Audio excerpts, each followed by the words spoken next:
नमस्कार दोस्तों, कैसे हैं आप लोग? उम्मीद करते हैं कि स्वस्थ होंगे, मस्त होंगे और अपने पढ़ाई को मूरे पूरे मन से कर रहे होंगे। दोस्तों, एक बार फिर से आप लोगों का स्वागत है हमारे यूट्यूब चैनल संकल्प जीएस क्लासेज पर। और वीडियो शुरू करने से पहले मैं उन सभी लोगों का शुक्रिया अदा करना चाहता हूं जिन लोगों ने मेरे चैनल को सब्सक्राइब किया है। उम्मीद है कि आप लोग हमारे साथ बने ही रहेंगे ताकि हमें भी मोटिवेशन मिलता रहे। तो दोस्तों, जैसा कि आप लोग जानते हैं या आप पहली बार चैनल को विजिट कर रहे हैं तो आपको बता देना चाहता हूँ कि मैंने के इतिहास के अंतर्गत प्राचीन भारत से संबंधित जितने भी टॉपिक हैं उनको कवर कर चुके हैं। आज से हम मध्यकालीन भारत का इतिहास शुरू करने जा रहे हैं। मध्यकालीन इतिहास को अगर हम देखते हैं तो हमें केंद्र में इस्लामिक शासक ही देखने को मिलता है। जितने भी रूलर हुए मध्यकालीन भारत के इतिहास में, उसका संबंध कहीं न कहीं इस्लाम से था। तो इसीलिए हम पहला चैप्टर इस्लाम का उदय से शुरू कर रहे हैं ताकि आप लोग इस्लाम के बारे में थोड़ी-सी बेसिक चीज़ें समझ जाएँ, ताकि आप जब आगे बढ़ेंगे तो आपको चीज़ों को समझने में और आसानी हो। तो दोस्तों, अगर हम इस्लाम का उदय की बात करें तो इस्लाम धर्म के संस्थापक जो थे वो पैगंबर मोहम्मद साहब थे, जिन्हें हज़रत मोहम्मद साहब भी कहा जाता है। इनका जन्म जो है वो 570 ईस्वी में अरब के मक्का नामक स्थान पर हुआ था। इनके पिता का नाम अब्दुल्ला एवं माता का नाम अमीना था और इनका जो संबंध था वो कुरैश कबीला से था। दोस्तों, एक्चुअली में 500 या सात 7वीं शताब्दी के आसपास जो है, अरब के लोगों का जो रहन-सहन था या वहाँ का जो जीवन यापन करने का तरीका था वो बहुत ही कठिन था। क्योंकि अगर आप पूरे अरब प्रायद्वीप को देखेंगे तो सिर्फ मक्का और मदीना को छोड़ कर के पूरा एरिया जो अरब प्रायद्वीप का था वो मरुस्थल का था।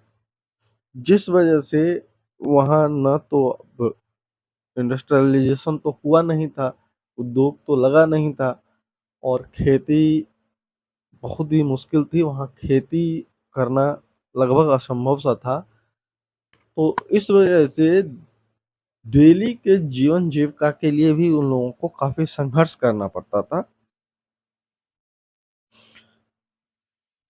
और उस क्षेत्र में कई सारे कबीले रहते थे अलग-अलग नामों से, और वो लोग आपस में हमेशा लड़ते रहते थे। तो उन्हीं में से एक कबीला था कुरैश। तो हज़रत मोहम्मद साहब का संबंध जो है वो कुरैश कबीला से ही था। दोस्तों, हज़रत मोहम्मद साहब के जन्म से पूर्व ही उनके पिता की मृत्यु हो गई थी और उनके जन्म के बाद उनके माता का भी देहांत हो गया जब इनकी आयु सिर्फ 6 वर्ष की थी। जिस वजह से इनका जो पालन-पोषण है वो इनके चाचा अब्बू तालिब ने किया था। ठीक है दोस्तों? जब ये 25 वर्ष के हुए तो इन्होंने 40 वर्षीय एक धनी महिला जिनका नाम खदीजा था उनसे शादी कर लेता है।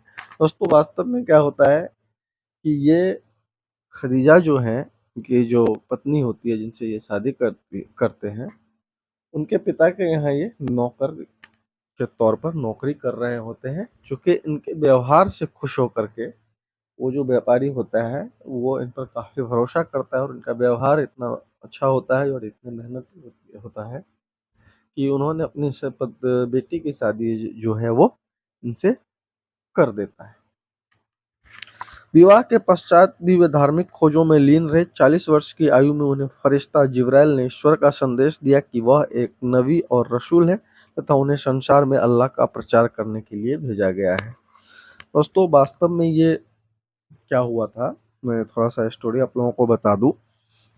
तो जब ये मक्का के एक व्यापारी के यहाँ, जो बाद में इनके ससुर हुए, काम कर रहे थे, तो इन्होंने उस उनका इतना भरोसा जीत लिया था अपने व्यवहार से, अपने काम से, कि वो व्यापार के लिए इनको बाहर दूसरे देशों में भी अगर कभी जाना होता था तो इनको भेज दिया करते थे। और उस वक़्त सीरिया के क्षेत्र में या अगल-बगल के जो अरब प्रायद्वीप के देश थे, उस क्षेत्र में यहूदी धर्म का प्रचार-प्रसार काफ़ी तेज़ी से हुआ था।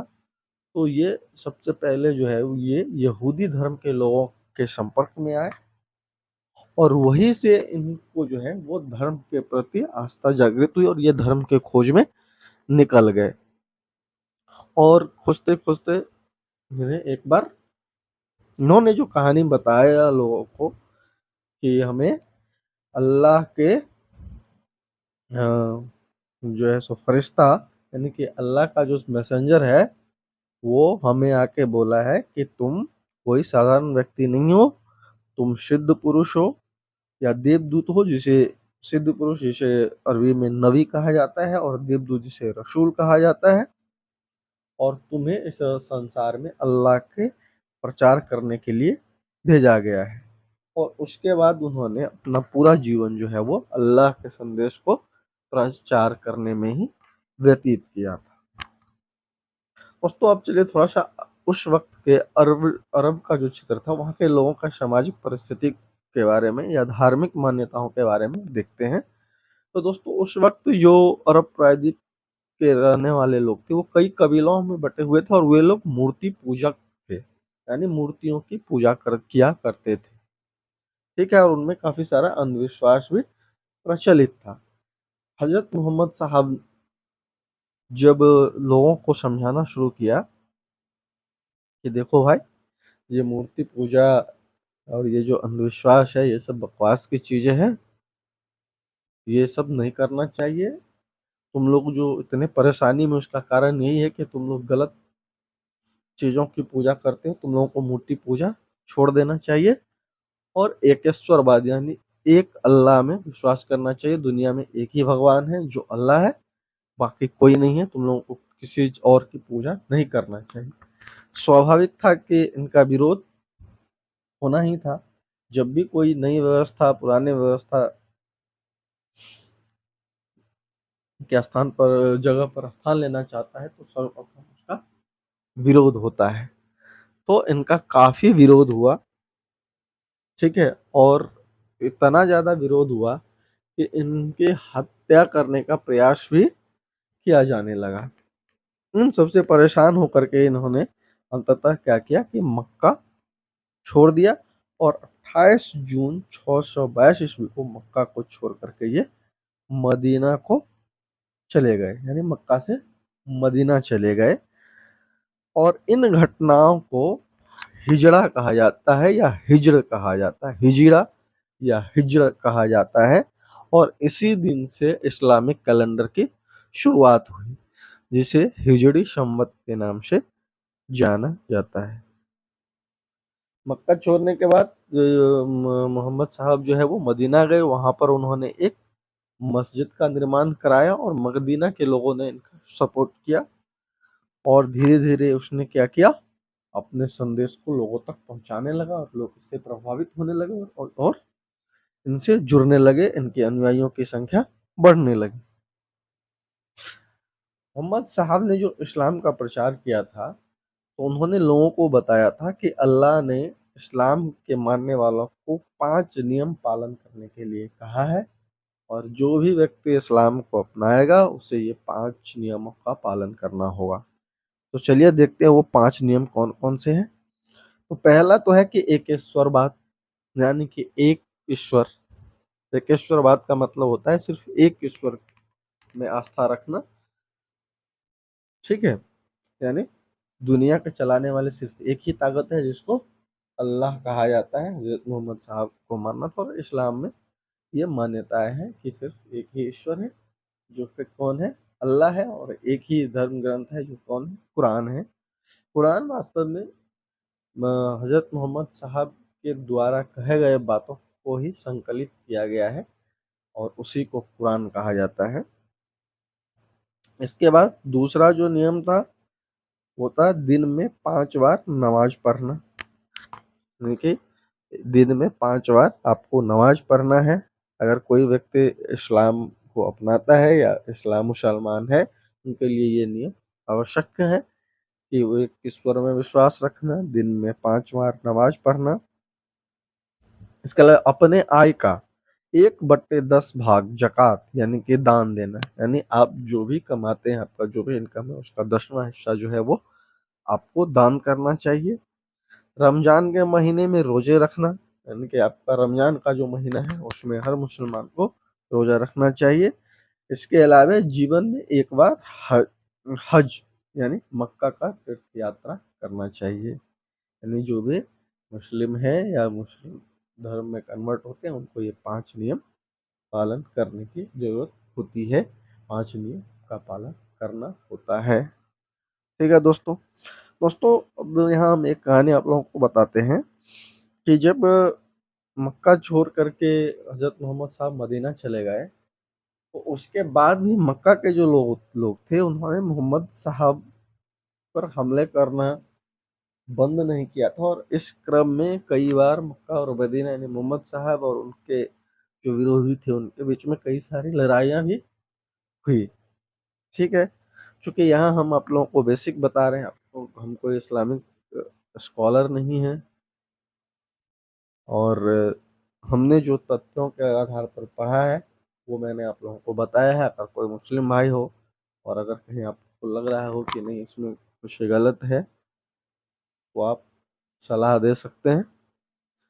बाकी हमें जो पता है वो हमने बताया। बाद में समझौता हो जाता है मक्का और मदीना के बीच, जिसमें कहा जाता है कि हाँ आपकी मूर्तियाँ जो है मूर्ति पूजा है उसको एक्सेप्ट किया, एक्सेप्ट मतलब जो काबा के अंदर में मूर्तियों को रखवा दिया जाता है, और नमाज जो है वो काबा के तरफ घूम के ही पढ़ना होता है। यानी कुछ शर्त तो एक दूसरे को डिटेल में नहीं बता सकते, बहुत समय लग जाएगा और डिटेल में बताना शुरू करे तो।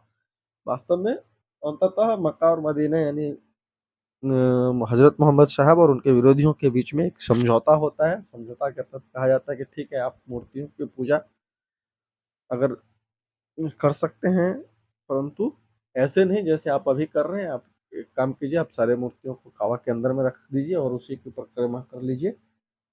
उसके अलावा अगर मुस्लिम लोग नमाज देगा तो वो काबा की तरफ यानी मक्का की तरफ घूम के ही देगा। तो इन्हीं सब बातों पर समझौता हो जाने के बाद दोनों में आपसी मेल मिलाप हो गया, और इस वजह से क्या हुआ कि ये जो कबीले अलग अलग क्षेत्रों में बटे हुए थे और आपस में ही लड़ रहे थे, वो सब क्या हुआ कि धर्म इस्लाम के नाम पर जो है वो एकत्रित हो गया, और इस्लाम का विस्तार जो है सो काफी तेजी से हुआ। और एक वक्त तो दुनिया का लगभग हिस्सों पर जो है सो इस्लाम का जो है सो वो पताका लहरा रहा था, लेकिन धीरे धीरे क्या हुआ कि इस्लाम में भी कुछ गलत चीजें आ गई, कुछ रूढ़िवादिता आ गई, और फिर इस्लाम का पतन भी हुआ। और वर्तमान स्थिति में अगर देखें तो इस्लाम वो इस्लाम नहीं है जो इस्लाम हजरत मोहम्मद साहब के द्वारा शुरू किया गया था। अब उसमें कई सारे कट्टरपन आ गए हैं। ठीक है। इसके अलावा 632 ईस्वी में पैगंबर मोहम्मद साहब की मृत्यु हो जाती है। ठीक है। तो जब इनकी मृत्यु हो जाती है तो फिर एक बार इस्लाम दुनिया में काफी उथल पुथल मचता है। उथल पुथल इस बात को लेके मचता है कि चूंकि हजरत मोहम्मद साहब ने किसी को अपना उत्तराधिकार घोषित नहीं किया था, तो इस बात को लेकर के आपसी कलह शुरू हो जाता है कि अब इनके बाद इस्लामिक दुनिया को यानी इस्लाम को लीड कौन करेगा, इस्लाम के अनुयायियों को नेतृत्व कौन करेगा। इसमें कुछ लोगों का मानना था या कहना था कि अब इनके बाद जो इस्लामिक लीडर जिसे बनाया जाना चाहिए वो उनके दामाद थे अली, उनको बनाया जाना चाहिए। परंतु कुछ लोग इससे सहमत नहीं थे, और अंततः जो है इस्लामिक लीडर जो हजरत मोहम्मद के बाद चुना गया वो एक वोटिंग के द्वारा, वोटिंग अब ऐसा नहीं जैसे अभी वोट इलेक्शन होता है, यानी कि एक सभा के द्वारा सहमति से चुना गया, और वो जो हुए वो थे, उनका नाम था अबू बकर। ठीक है। इसके बाद कई सारे खलीफा हुए, लेकिन 4 मुख्य थे, अबू बकर, उमर साहिब, उस्मान और अली, यानी अबू बकर, उमर, उस्मान और अली। अली के बाद क्या हुआ कि मुवैया मुवैया नाम का एक व्यक्ति था जो बहुत ही महत्वाकांक्षी था, और उसी के बाद इस्लाम का डिक्लाइन शुरू हो गया। इन लोगों के सामने अबू बकर, उमर साहिब, उस्मान, इन लोगों ने इस्लाम को काफी तेजी से प्रचार प्रसार करा, विस्तार करवाया। लेकिन आगे चल करके हुआ क्या कि पहले क्या था कि धर्म के लिए बादशाह होता था, यानी धर्म की रक्षा के लिए बादशाह होता था, बाद में धर्म जो है बादशाह के लिए धर्म हो गया। यानी कि लोगों ने अपने शासन को बनाए रखने के लिए धर्म का सहारा लेना शुरू कर दिया, क्योंकि इस्लाम के नाम पर ही बहुत बड़ा वर्ग का समर्थन मिल जाया करता था। हालांकि उसको इस्लाम के प्रति बहुत ज़्यादा श्रद्धा नहीं थी, लेकिन वो इसलिए इस्लाम मानता था कि ताकि उसके शासन को वैधता मिल जाए और फिर वो शासन अपने मन से चलाता था। तो मुबैया नाम का एक व्यक्ति होता है जो खुद खलीफा बनना चाहता है, और वो साजिश के तहत जो है वो अली की हत्या करवा देता है। ठीक है। और अली का जो बेटा होता है उसको कहता है कि देखो, तुम अभी खलीफा मत बनो, कि देखो तुम्हारे पिता की हत्या हो गई है, अगर तुम खलीफा बनो तो ऐसा ना हो कि तुम्हारा भी हत्या हो जाए। मैं खलीफा बनता हूँ, हम अपने बाद तुम्हारे बेटे को खलीफा बना देंगे। ठीक है। परंतु ऐसा होता नहीं है, वो अपने बेटा को खलीफा बना देता है, जिसके वजह से क्या होता है, अली के बेटा का जो बेटा होता है उसका हाशन या हुसैन नाम होता है, उसको न बिठा करके मुवैया अपने बेटे को गद्दी पर बैठा देता है, जिस वजह से दोनों के बीच लड़ाइयाँ होती है। करबला का मैदान जो हम लोग सुनते हैं, हम लोग मुहर्रम जानते होंगे, मुहर्रम उसी के याद में मनाया जाता है। और मुवैया के बेटा और अली के पोता के बीच में करबला के मैदान में युद्ध होता है, जिसमें मुवैया का बेटा जो है बड़ी निर्दयता से अली के पोते की हत्या कर देता है। फिर धीरे धीरे इस्लाम का डिक्लाइन होना शुरू हो जाता है। तो इस्लाम से संबंधित जो बेसिक तथ्य थे वो यही है, वही हमने आप लोगों को बताया है। और इसी के तहत देखिए, जब इस्लाम फैलने लगा ना, पूरी दुनिया में इस्लाम का विस्तार होने लगा, इस्लाम धर्म का प्रचार प्रसार होने लगा, तो इसी क्रम में जो है मुस्लिम या इस्लामिक जो बादशाह थे, या उसको आक्रांता कह लीजिए, वो भारत की तरफ भी रुख किया और भारत पे भी हमला किया, जिसको हम लोग अगले चैप्टर में यानी भारत पर मुस्लिम आक्रमण का जो चैप्टर हमारा होगा उसमें पढ़ेंगे। तब तक के लिए धन्यवाद। अगर आपने अभी तक मेरे चैनल को सब्सक्राइब नहीं किया है तो आप मेरे चैनल को सब्सक्राइब कर दे, वीडियो को लाइक कर दे। धन्यवाद।